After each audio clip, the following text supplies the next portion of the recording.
إن الذين كفروا سواء عليهم أأنذرتهم أم لم تنذرهم لا يؤمنون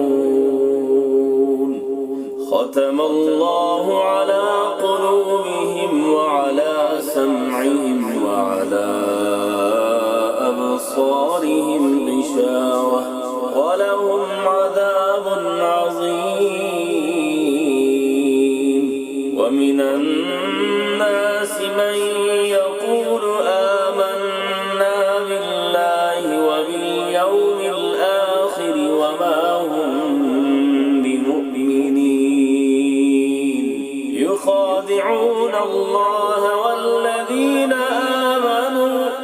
وما يخدعون إلا أنفسهم وما يشعرون في قلوبهم مرض فزادهم الله مرضا ولهم عذاب أليم بما كانوا يكذبون وإذا قيل لهم لا تفسدوا في الأرض قالوا إنما نحن مصلحون ألا إنهم هم المفسدون ولكن لا يشعرون وإذا قيل لهم آمنوا كما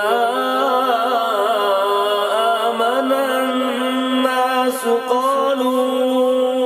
أنؤمن كما آمن